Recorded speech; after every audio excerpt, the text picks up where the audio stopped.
Hello, I'm James Quant. Why, after the immense international success of Tejigahara's Woman in the Dunes, was his next film, The Face of Another, his third collaboration with novelist Kobo Abe and composer Toru Takemitsu, largely critically rejected and unsuccessful outside of Japan?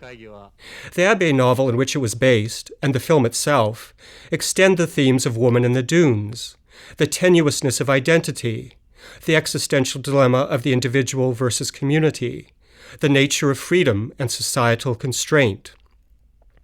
While a considerable success at home, here The Face of Another was dismissed.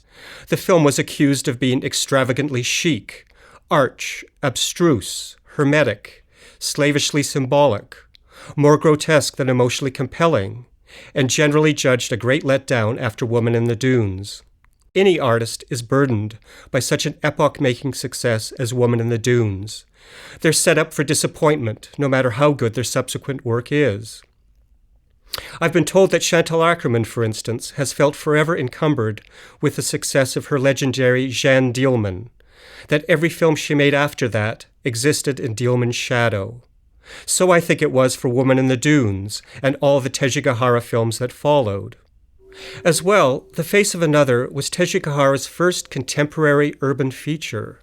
Pitfall and Woman in the Dunes had isolated exotic settings, and one can't help but wonder if there wasn't a kind of neo-Orientalist reaction against Tejigahara for abandoning those alien and timeless landscapes, which were seen somehow as authentically Japanese, for a world disappointingly familiar in its international urban character. Tejigahara has said that the sandpit in Woman in the Dunes could be found anywhere in the world, New York or San Francisco, but the city in Face of Another seemed much more internationally homogeneous, frustratingly so for those looking for Japaneseness in the films from that country. More generally, I think Face of Another was caught in a recoil from cinematic modernism that proceeded from Pauline Kael's oft-quoted essay, Come Dressed as the Sick Soul of Europe, and gained force during the 60s, as art house giants such as Bergman, Antonioni, and René, directors whom Tejigahara revered and who clearly influenced The Face of Another, were increasingly derided. Such films as Alain René's masterpiece, Je t'aime, with which Face of Another shares many qualities, were victims of this backlash. The critical neglect of The Face of Another endures, even as its themes become more relevant with each news story about face transplants, each debate over the veil. Dori Ashton accords less than a page to the film in her study of the director, and it's treated only glancingly in most studies of Japanese cinema. So I hope that between my essay and the accompanying booklet and this brief talk that I can offer some redress. The film opens with a doubling and redoubling of a set of anonymous photographs that look less like portraits than old mugshots, the kind of masked, ambiguous photographs that French artist Christian Boltanski uses in his art about the Holocaust, crime victims, etc. The unidentified multitudes we then see in the darkened street seem almost to sway to Toru Takemitsu's waltz in the film's credit sequence, and they return in one of the film's many repetitions near the end of the film as an eerily masked mob, the everyday faceless group against whom the protagonists in many of Kobo Abe's novels feel exiled, alienated. In Abe's novels, which were influenced by Kafka, the French existentialists, and Russian literature, identity and memory are unfixed, in flux. The Face of Another takes this theme to its extreme, in the tale of a man whose face has been disfigured in an industrial accident, and decides to have a new face fashioned for himself. A disguise that allows him the freedom to take on a new identity, to flout or refuse the roles assigned him by his job, his marriage, and social standing, and to seduce his wife in his guise as another man. He is, as the novel has it, cuckolded by his own self. For those dedicated enough to both read my accompanying notes and listen to this commentary, please forgive any overlap, but I think it's imperative to explore the film's pattern of doubling and repetition, to reveal how Tejigahara finds a visual correlative in Kobo Abe's novel for the duplicate being, the divided self of the book's protagonist, Okayama. Also, how the film fits with Pitfall, as two flanking panels of a triptych, with Woman in the Dunes as the central panel. As different as it is in setting and tone, The Face of Another looks back to Pitfall. It too mixes many genres, has themes of doppelgangers and rebirth, and its structure is based on many foreshadowings, doublings, mirrored images, and sequential echoes, a narrative approach that is employed to the point of exaggeration in The Face of Another. To be literal about it, how best to represent Okayama's double existence, as both his old self and the man with the new face, but through a series of visual parallels and narrative repetitions and rhymes. The replay with variations of Okayama's renting the apartment and his encounter with the yo-yo-obsessed daughter of the superintendent is the most obvious example of this doubling. But everywhere in Face of Another one finds echoed, reiterated, or duplicated items and events that embody the central theme of Okayama's binary self. For example, the Viennese waltz over the credits, and the German song, itself called Waltz, delivered in the München Beer Hall, both written by Toru Takemitsu. The two apartments Okayama rents, one for his bandaged self, one for his face of another. The young scarred woman being sexually accosted by an old soldier in the psychiatric hospital, and Okayama's flailing attempt to assault a woman at the end of the film. The close-up of Machiko Kyo's hobby, gem polishing, and the close-up of the woman's metal handiwork. The backlighting going to darkness, as Okayama and the psychiatrist discuss morality in the München Beer Hall, and the backlighting suddenly dimming as Okayama later moves in to murder him. The multiple ears in the painting in the clinic, which return as a big severed ear in which another patient sits. The earworks were done by sculptor Tomio Miki, whose art quite obsessively focuses on that orifice. He also did the acrylic walls when the architect Isozaki had to be out of Japan for a time. More doubles. The harshly lit wall of lockers near the beginning of the film, and the overlit hallway through which Okayama pursues his wife near the end. The proliferating sea of faces under the film's credits, and the mass of featureless people that suddenly spills out onto the street, impeding Okayama's way. The psychiatrist's eerie clinic with its graphic partitions and blank walls, contrasted with Okayama's home, with its Tokyo moderne mélange of pom-pom ball curtains and traditional Japanese dolls. Both spaces are arenas of marital infidelity, the first one actual, the second one merely planned. There's also a marked visual repetition of vertical curtains, the strips through which we first see the woman and her brother at work, the vertical blinds in the boss's office, the partition of vertical strips in Okayama's apartment through which we can see a fireplace, and those perplexing vertical strips of material which are revealed by a zoom out in the sequence of Okayama spying on his wife, another instance of voyeurism in Tejigahara. The psychiatrist clinic has to be one of the most amazing visual conceptions in 60s Japanese cinema, as wild in its way as the saloons in Seigen Suzuki's Tokyo Drifter. The clinic is a Baroque conceit, often credited to art director Masao Yamazaki, but actually designed by Tejigahara's friend, the architect Arata Isozaki, who would later become known for such buildings as the Museum of Contemporary Art in Los Angeles and the Olympic Stadium in Barcelona. Like Kobo Abe, Tejigahara, and Toru Takemitsu, Isozaki was determined to combine both Eastern influences, such as the concept of yin and yang, with Western concepts in his art, and I think it's revealing what he says about his early ideas about his vocation. Quote, "For the first 20 years of my career as a professional architect, I believed that architecture could only be accomplished by irony. It could allude to treason. It made it possible to create architecture as criticism. It could admire the vulgar against the noble, the secular against the sacred without shame. It was an unfulfilled wish, a mourning for what was lost.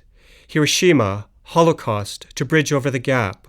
A style of wit, a sense of humor, and paradox were adopted. End quote. Isozaki's invocation of the Second World War, and particularly of Hiroshima, relates directly to Face of Another and its secondary tale of the woman with radiation scarring from the nuclear bombing at Nagasaki.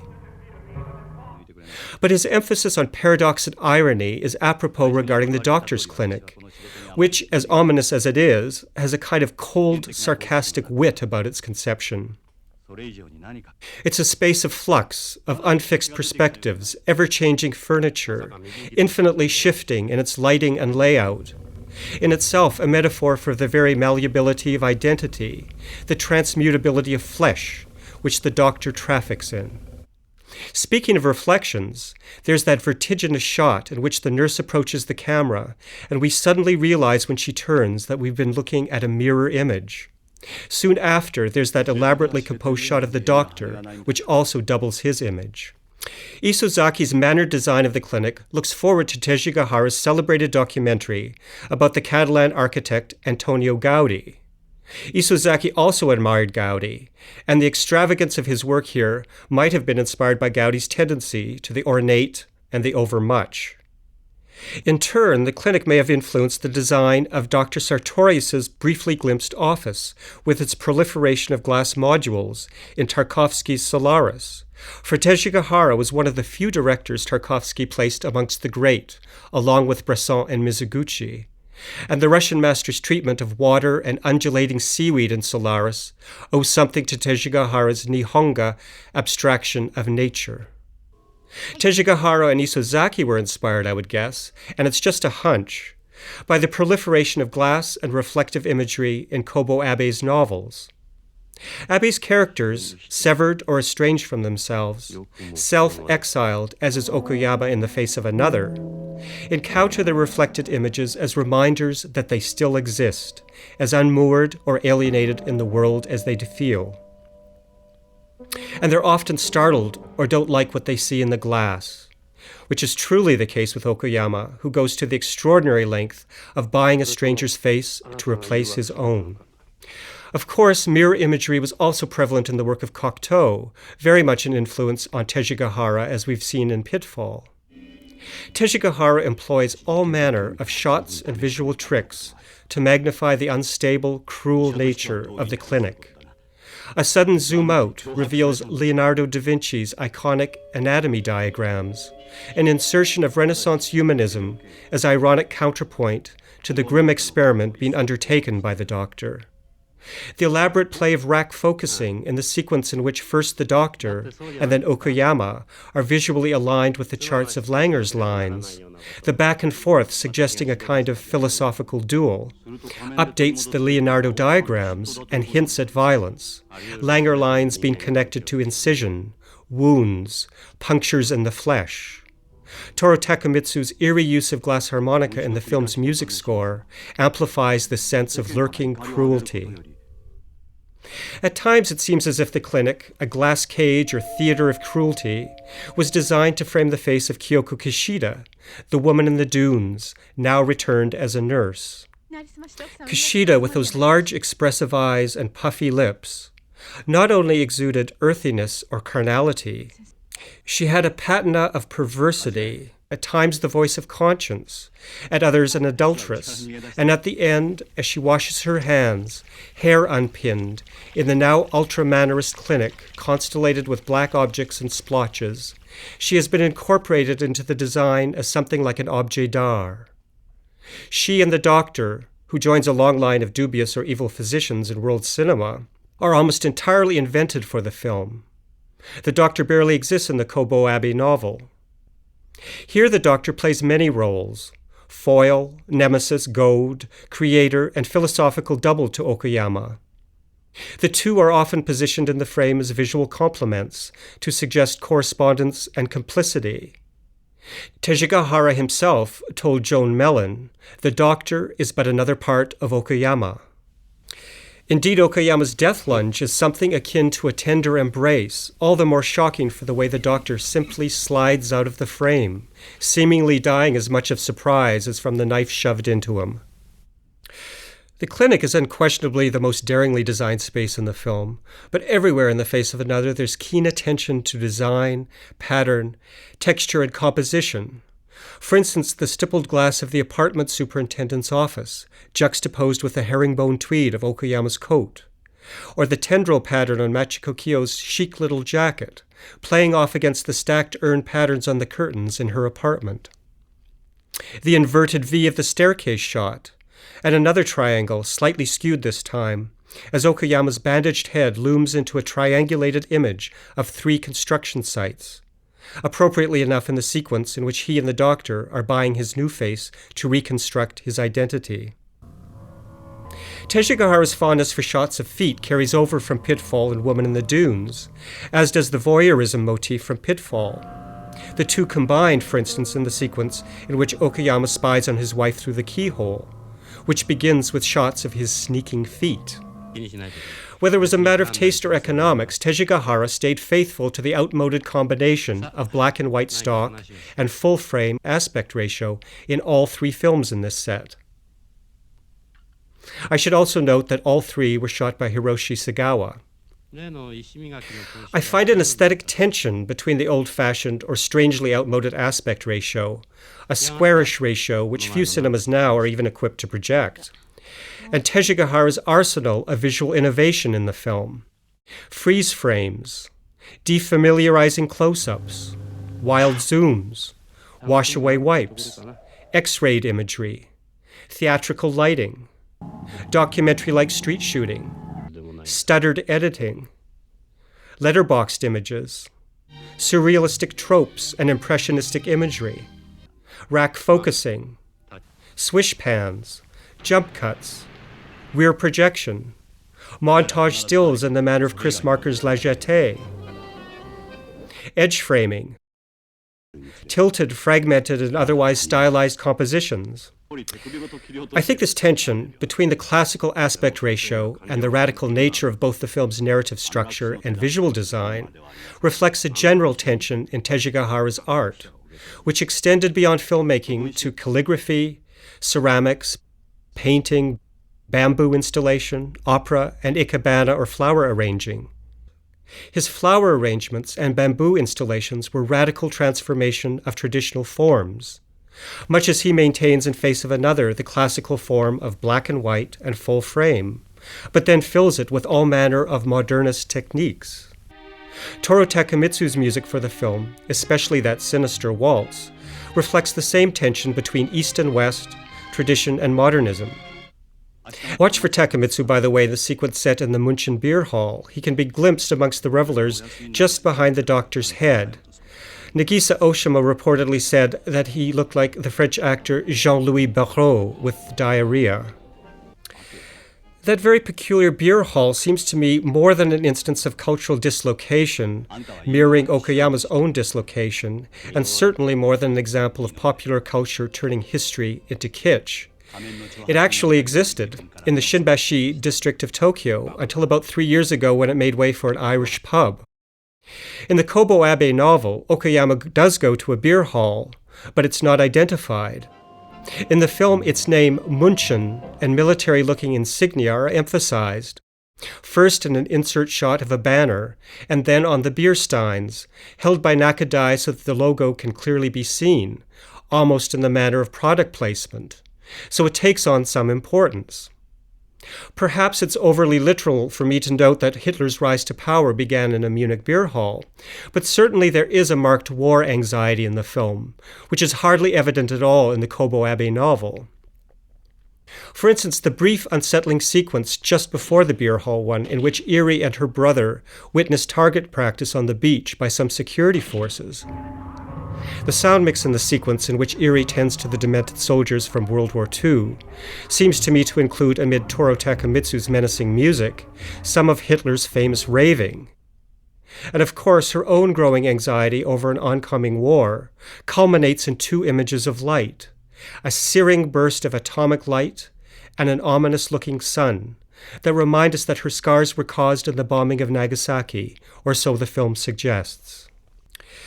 Tejigahara's love of art, in particular Nihonga from Japan and surrealism from the West, is evident throughout his films, as indicated by the several paintings in The Face of Another, in the apartment, the boss's office, and the clinic. He was steeped in Western art, so I think it's safe to assume that at least some of his striking compositions are derived from paintings. The abandoned ghost town in Pitfall, with its serrated shadows, seems a Japanified version of one of the deserted piazzas in the paintings of Giorgio de Chirico, a precursor of surrealism. Art historian Dory Ashton has compared the close-ups of sand in Woman in the Dunes to Juan Miró's blade-by-blade close-ups of grass in his paintings. In Face of Another, the glass installations in the psychiatrist's clinic were obviously influenced by Marcel Duchamp, whose work was important in Japanese art circles since the 30s. And the bizarre transformation of Irie's brother by a nuclear burst of light into an impaled hanging animal carcass also very much recalls for me the right-hand panel in Francis Bacon's triptych, Three Studies for a Crucifixion, in which Christ's body is transformed into a flayed animal carcass, as well as Chaim Soutin's still shocking 1925 painting, Carcass of Beef.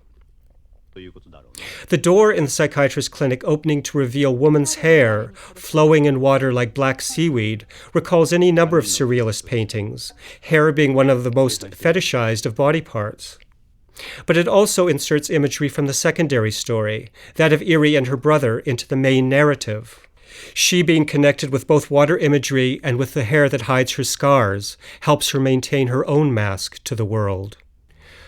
I'm not sure whether that sudden image of the woman on a bed flying through a back-projected city derives from Frida Kahlo's 1932 painting The Flying Bed, because that image is a fairly common fixture in dreams and fairy tales.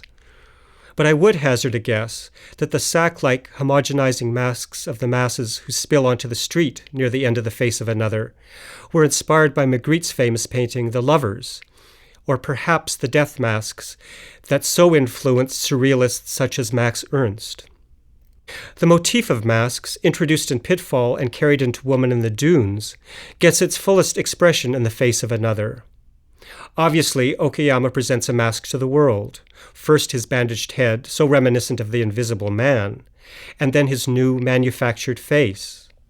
But I think Tejigahara and Kobo Abe extend the idea of masks to something more metaphysical, more universal in the film, whereby all social relations are a form of masquerade, a dissembling of appearance of which some, like the Doctor, are aware, but most are not. One thinks of Ahab's reference to the visible world as pasteboard masks in Moby Dick, underneath which lies the void, or to the title of Ian Baruma's celebrated study of Japanese culture and its icons, Behind the Mask. In this generalizing image of humanity not so much wearing as being masks, Tejigahara asserts his pessimistic notion of the ubiquity of disguise and the false or distorted nature of social relations that inevitably results. In the psychiatrist's extreme formulation, which he asserts in the München Beer Hall, the widespread use of masks would lead to a complete crumbling of morality and meaning. I've already mentioned that I think Pitfall and The Face of Another share many characteristics, as vastly different as the two films are in tone and style. In concluding this analysis, I must broach a fault they also share, a double-stranded narrative that doesn't always work. And certainly I think its attempt to incorporate both the story of the itinerant miner, his little son, and the assassin, with the story of the unions, does not always coalesce successfully. The double story of The Face of Another is infinitely more daring and more disjunctive than it is in Pitfall. I really admire the boldness with which Tejigahara and Abe turn what is merely a slim coda in the novel into a substantial second story, and the way they introduce it with a startling lack of segue or signal. The image and the narrative suddenly, literally wash or melt into another. But the film's counterpoint between the two stories of scarred individuals, each overwhelmed by a different kind of existential anxiety, can seem both arbitrary and forced, especially in the last half hour of the film, where Tejigahara, through compression and cross-cutting, makes the parallels between the two stories, two lovemaking scenes, two deaths, more insistent than it was earlier in the film, Still, my fondness for these two films, Pitfall and The Face of Another, flawed as they are, probably exceeds that for Woman in the Dunes. They remain for me amongst the most underrated works of 60s Japanese cinema, and I hope they finally receive their due.